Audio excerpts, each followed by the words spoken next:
ये है खोड़ा, छत पर चढ़ के देखो ये कितना लंबा चौड़ा, नाम को है खोड़ा। जो नहीं खाए घोड़ा अब वो खाएगा खोड़ा। बस खोड़ा को सस्ता चाहिए, गरीब तत्व के आदमी है। लोग यही कहते हैं जो रिश्तेदार जो वहाँ से आकर वो कहता है कहाँ रहे, नर्क में रह रहे तुम, इससे तो हम लोग बढ़िया है। नहीं आता है यहाँ पर। हाँ, एक देश का अगर एक भीख मांगने वाला भिखमंगा भी है, वो भी अगर बीड़ी पीता है तो वो भी टैक्स देता है बीड़ी के द्वारा, और उसको भी मूल सुविधाएं मिलना चाहिए, लेकिन कोई सुविधाएं नहीं मिलती है यहाँ पर लोगों को। नमस्कार, मैं रवीश कुमार। विश्व कप जीतने के बाद कई लोगों ने बताया कि वो पॉजिटिव फील कर रहे हैं हिंदुस्तान के लिए। तो क्या इस फीलिंग का फायदा उन लोगों की जिंदगी को बदलने में उठाया जा सकता है जो बहुत जमाने से नेगेटिव यानी नारकीय जिंदगी जी रहे हैं? मैं दिल्ली, गाजियाबाद और नोएडा के बीच एक ऐसी बस्ती में हूं जो आपके रहने और शहर के प्रति जो समझ है उसे पूरी तरह से बदल देती है।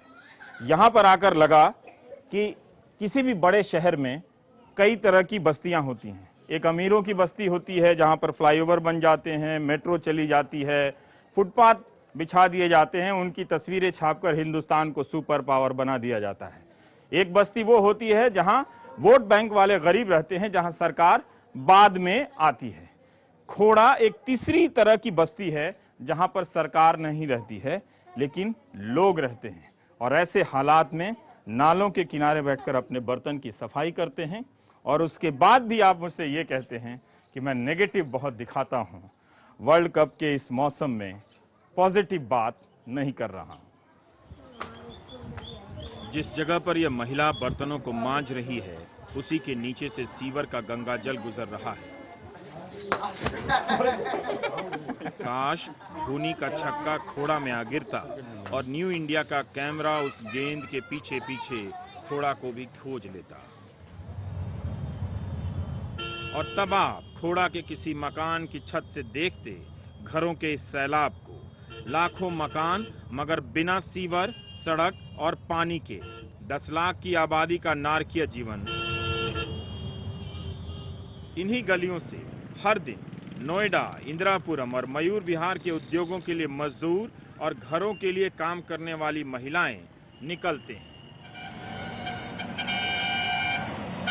लाखों की आबादी रोज ऐसे रास्तों से निकलकर आपके घरों और कारखानों तक पहुंचती है। किसी के पास रोजाना की इस जिंदगी को बयान करने के लिए नरक से बड़ा शब्द नहीं है। यहाँ हमेशा ऐसा ही रहता है। खोड़ा में नालियों में गिरने, डूबने और मरने की कहानी आम है। यहाँ सड़क और सीवर मिलकर खतरनाक हो गए। 11 नंबर गली में 2 बच्चे गिर के खत्म भी हो गए। 11 नाला यहाँ पे, बच्चा कोई डूब गया तो पता भी नहीं पड़ेगा इस नाले का।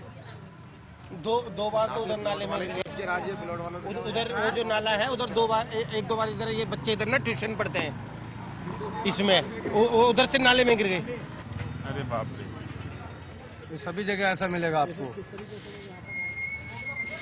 नाले का पानी? हाँ जी सर, ये नाले का पानी है सर, ये बेसमेंट बना हुआ सर, इसमें पानी भरा हुआ नीचे। देश में पैदा होने वाला हर व्यक्ति जब नागरिक है तो क्या उसे इस आधार पर गटर में फेंक दिया जाए कि उसकी कॉलोनी कानूनी है या नहीं? खोड़ा में कहीं भी सीवर नहीं डाली गई।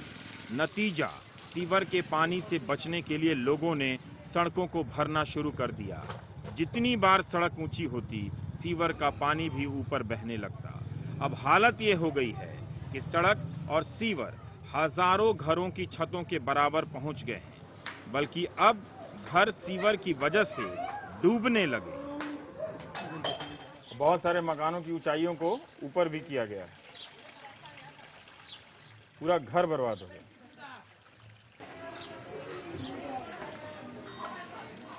ये घर भी पूरी तरह से, मकान जो है पूरी तरह से अब खत्म हो चुका है। कारण ये है कि जो सड़क का जो लेवल है वो भरते भरते इतना ऊपर आ चुका है कि घर की छत तक पहुंच गया है। इस गली में मुझे लगा कि यह खिड़की है, मगर दरवाजा निकला। घर में उतरने के लिए सीढ़ी बना दी गई है। एक दिन यह दरवाजा भी बंद हो जाएगा और पहले तल का मकान बेकार, जैसे यहाँ के कई मकान बेकार हो चुके हैं। नाली का पानी घर में भी आ जाता है बारिश आ जाता था, जब तो ये समर्सी लगा लगाते हैं। हाँ, ये जो आप देख रहे हैं लग तो रहा है कि ये खिड़की है, मगर खिड़की नहीं है, ये दरवाज़ा ही था। पहले ज़मीन यहाँ पर थी और ये 1.5 से 2 फुट तक गलियों को भरते भरते अब यह दरवाज़ा जो आधा बेकार हो चुका है, अब वो खिड़की जैसा दरवाज़ा हो चुका है, जहां आप निकलने की बजाय अब आप इस तरह से खिड़की के रूप में इस्तेमाल करते हैं। तो ये एक रहने की ऐसी व्यवस्था मजबूर की गई है लोगों के ऊपर, जहां सब कुछ है मगर सरकार की जो योजना है और जो सुविधा है वही नहीं है, बाकी जो जीवन है वो किसी नरक से कम नहीं है। सिर पर बाल्टी लादे यह महिला अपने ही घर में ऐसे उतर रही है जैसे किसी कुएं में। पैसा हम लोगों ने 1000 रुपए दिया और नालियों का हाल देखो तो ये है, तकलीफ कितनी है बताओ। खोड़ा में कई मकान, स्कूल, मंदिर धंस चुके हैं।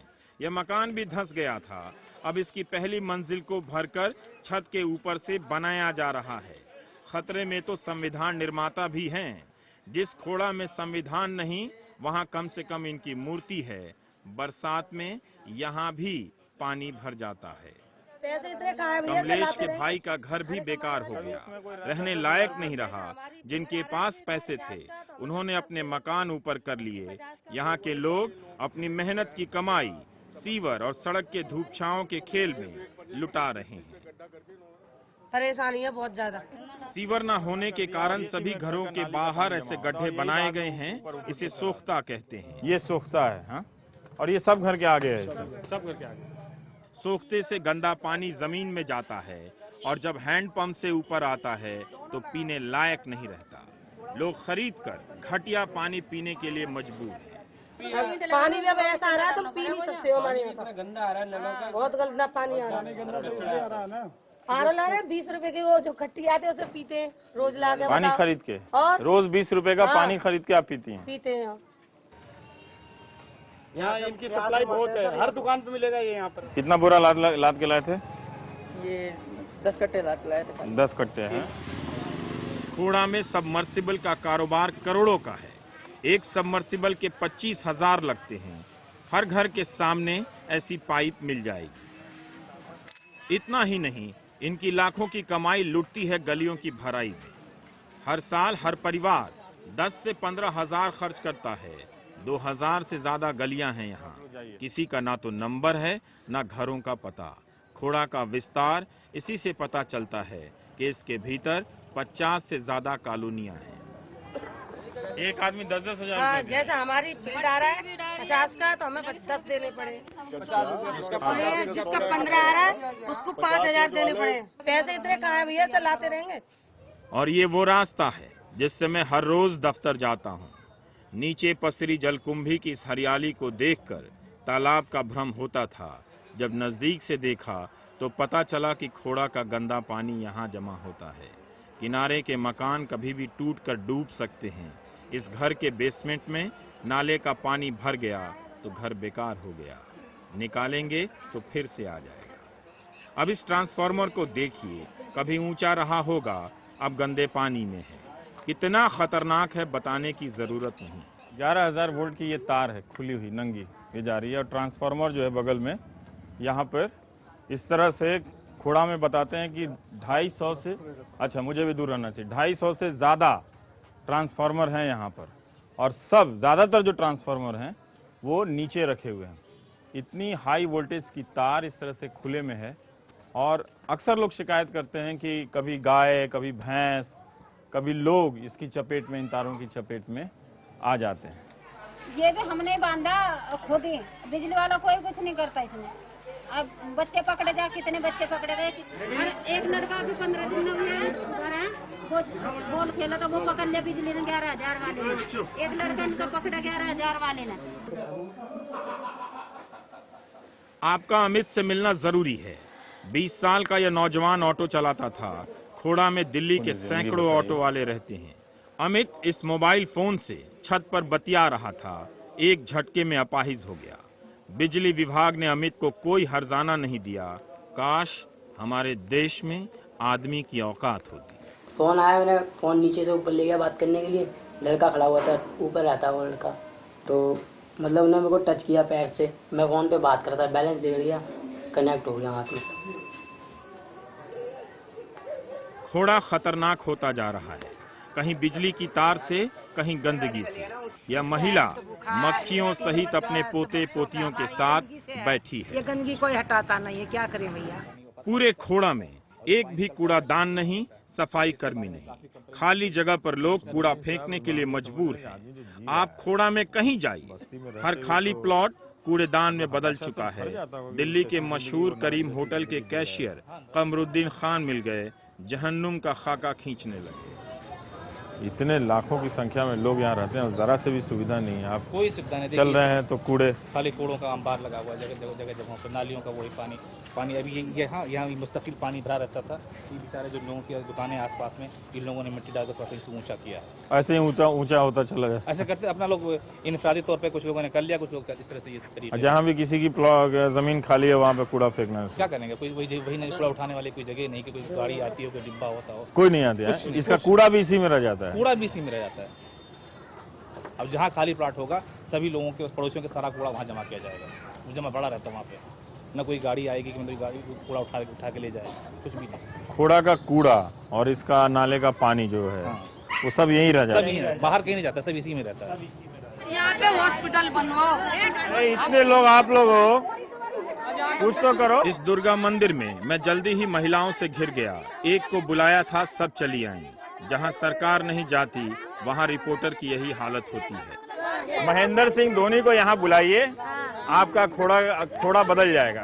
कि खोड़ा को भी थोड़ा सा चमका दो ताकि वर्ल्ड कप और चमके, है ना। बुलवाइए सर उनको।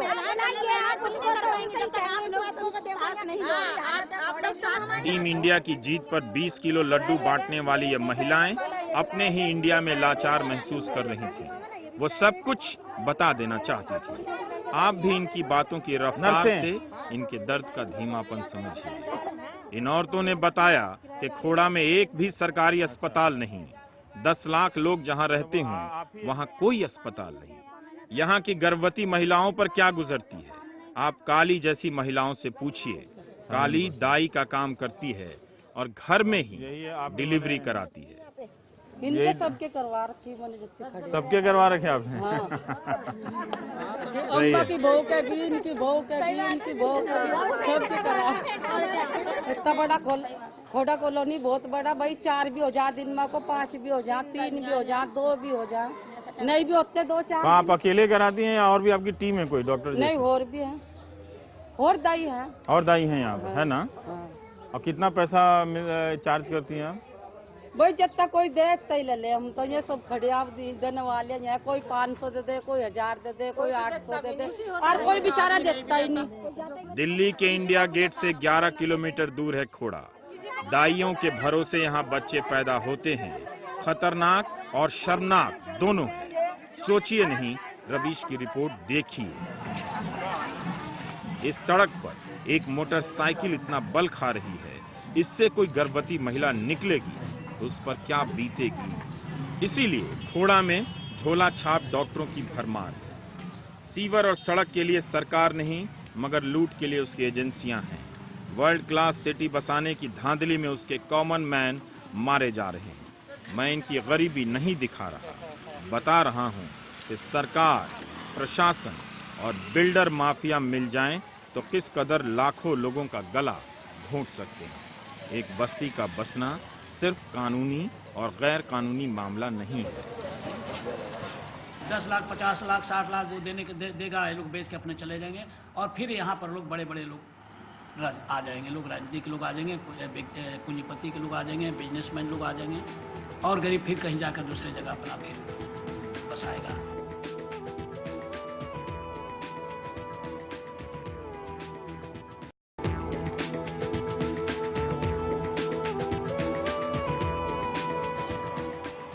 खोड़ा के इकलौते सरकारी स्कूल का दरवाजा खुल गया। 10 लाख की आबादी वाले खोड़ा में हिंदी में पढ़ाने वाले सैकड़ों इंग्लिश मीडियम स्कूल मिल जाएंगे, मगर सरकारी स्कूल एक ही है।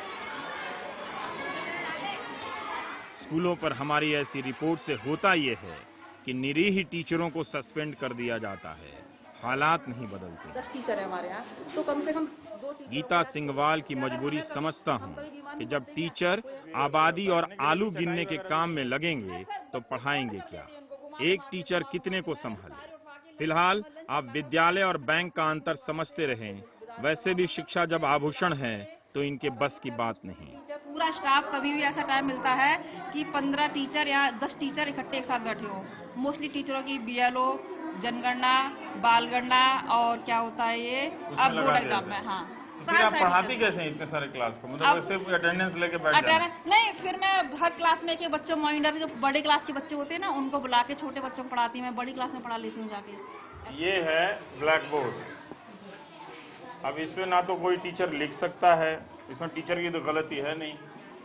जो शिक्षा विभाग है वो एक इस स्कूल को देने के लिए उसके पास एक बोर्ड तक नहीं। वर्ल्ड कप से ही सब हो जाएगा, बोर्ड बनाने की क्या जरूरत है? वर्ल्ड कप तो है ही हमारे पास। सर यहाँ हमारे यहाँ टीचरों के बैठने के लिए, टीचर के लिए भी कुर्सी नहीं है। मध्याह्न भोजन प्राधिकरण उत्तर प्रदेश, इसका भी लगता है कोई अथॉरिटी है। रसोई के कर्तव्य है। अच्छा, रसोई के कर्तव्य हैं। रसोई घर खाद्यान्न एवं सब्जी दाल आदि की समुचित सफाई रखें। भोजन बनाने में साफ पानी का ही प्रयोग करें। पूरे खोड़ा में कहीं साफ पानी नहीं है। हैंडपंप के आसपास सफाई रखें। खाना बनाने से पूर्व हाथ धोएं। जिस बोर्ड पर ये सारे आदेश लिखे गए हैं वही झर रहा है। देखिए, ये वो हिस्सा है मिड डे मील का खाना जहां पर रखा हुआ है। ये अभी काफी गर्म है, बढ़िया बना हुआ है, लेकिन जिस जगह पर ये खाना रखा हुआ है मक्खियां भिनभिना रही हैं। अगर हम इतने ही पॉजिटिव हो गए हैं और सचमुच ये विश्वास आ गया है कि हम कप जीतने के साथ साथ कोई नया हिंदुस्तान बना रहे हैं, तो ऐसे हालात को भी कम से कम बदल दीजिए। फिर बहुत सारे धोनी, बहुत सारे कप आपको मिल जाएंगे। सरकार खोड़ा का भविष्य नहीं बना सकती, बर्बाद तो कर ही सकती है। ये बच्चे बर्बाद हो रहे हैं। केवल 1 माह में अंग्रेजी बोलना लिखना सीखिए। ये 5वीं क्लास के बच्चे जो हैं Chunnu pocket books Chunnu pocket books की गाइड से अंग्रेजी सीखने की कोशिश कर रहे हैं, चाहते हैं अंग्रेजी सीखना। खोड़ा की समस्या ये है कि पहले ये गांव था, आज भी अंबेडकर गांव का दर्जा हासिल है। कई टेक्निकल बातें हैं जिन्हें समझने के लिए गीता लिखनी पड़ेगी। यहाँ की जमीन का नोएडा ने अधिग्रहण किया, उस पर अतिक्रमण हो गया। बाद में यह इलाका गाजियाबाद में चला गया, मगर बिजली और फोन नोएडा की तरफ से आता है। आदि आदि आदि 10 लाख की आबादी पर सरपंच से मिलने गया तो उनके लोगों ने कहा इन्हें बोलना नहीं आता। जिसने इन्हें सरपंच बनाया है उन्हें बोलना आता है। शुक्र है माइक लगते ही सरपंच की प्रतिभा सामने आ गई। नहीं, इसमें कुछ सुविधा तो गाजियाबाद से है, कुछ सुविधा नोएडा से है। नहीं, मुझे तो कुछ सुविधा नजर नहीं आती है। बोल तो आप पहले बताइए कि सुविधा क्या? थाना तो क्या सुविधा, चौकी है आपके यहाँ तो पूरा। 40 करोड़ आया था पीछे सरकार से। हाँ। वो वापसी चला गया। वापस चला गया? क्यों? पता नहीं सर क्यों चला गया। इन बातों में कोई दम नहीं। जितेंद्र शर्मा ने नक्शा खोल कर दिखा दिया। नक्शा गाजियाबाद जिला पंचायत का है। यहाँ के लोग अपने घर की रजिस्ट्री कराते हैं तो गाजियाबाद को राजस्व देते हैं, और जब गाजियाबाद से पूछने जाते हैं तो हर अधिकारी लखनऊ चिट्ठी लिख देता है। इन लोगों की मांग है कि खोड़ा को नगरपालिका का दर्जा दिया जाए। प्रमुख सचिव ग्राम्य विकास विभाग को लिखी है, जिसमें बताया है कि खोड़ा में की आबादी काफ़ी तेज़ी से बढ़ रही है। अलग अलग राज्यों से आके लोग यहाँ पर जो प्रवासी मजदूर हैं वो यहाँ पर रह रहे हैं, और इसकी आबादी 10 लाख के करीब है। और अंत में डीएम साहब लिखते हैं कि कृपया इसको संपूर्ण ग्रामीण रोजगार योजना अंतर्गत ग्राम्य विकास मंत्रालय भारत विकास को संदर्भित करते हुए उक्त योजना में उपर्युक्त धनराशि उपलब्ध कराए जाने हेतु आवश्यक कार्यवाही कराने का कष्ट करें। मैंने इस हिंदी का और जो टेक्निकल लिखने की जो शैली है वो यहाँ की जो हालत है वैसी ही है। हमें सिर्फ खड़ंजा, नाली, आरसीसी और ये सब नहीं चाहिए, हमें सिर्फ एक मुद्दा चाहिए, नगर पालिका का मुद्दा। न्यायालय नहीं सुन रहा तो सरकार को हम क्या कहें? खोड़ा गांव का जो खसरा नंबर है, इसकी आज के डेट में 11,000 रुपये पर स्क्वायर मीटर इसकी रजिस्ट्री की चार्ज होती है, और मकनपुर गांव के जो चार्ज है वो 22,000 रुपये स्क्वायर मीटर है, क्योंकि नगर निगम इंदिरापुरम के चार्ज हम लोग देते हैं रजिस्ट्री की चार्ज सरकार को। ऐसी बात नहीं कि खोड़ा की हालत किसी को नहीं मालूम। हिंदी अखबारों ने खोड़ा को लेकर काफी लिखा है। उनकी कतरनों से फाइल मोटी होती गई, मगर खोड़ा की हालत नहीं बदली। रवीश की रिपोर्ट अब इनकी फाइल में एक सीडी बनकर जुड़ जाएगी। इनकी लड़ाई भी मोटी होती फाइल जैसी है, नतीजा नहीं निकलता। एक देश का अगर एक भीख मांगने वाला भिखमंगा भी है, वो भी अगर बीड़ी पीता है तो वो भी टैक्स देता है बीड़ी के द्वारा, और उसको भी मूल सुविधाएं मिलना चाहिए, लेकिन कोई सुविधाएं नहीं मिलती है यहाँ पर लोगों को। हमने रवीश की रिपोर्ट में अधिकारियों का बयान शामिल नहीं किया है। जो प्रशासन 20 साल से खोड़ा के लिए कुछ नहीं कर सका, उससे क्या सवाल करते और आप क्या सुनते। छुट्टियों के दिन अपने बच्चों के साथ खोड़ा आइएगा, देखिएगा हम जिस शहरीकरण का गुणगान कर रहे हैं उसने लोगों को रहने के कैसे हालात दिए हैं। दरअसल अमीरों और गरीबों के इलाके में फर्क होता है। एक में सुविधा होती है, दूसरे में वोट बैंक।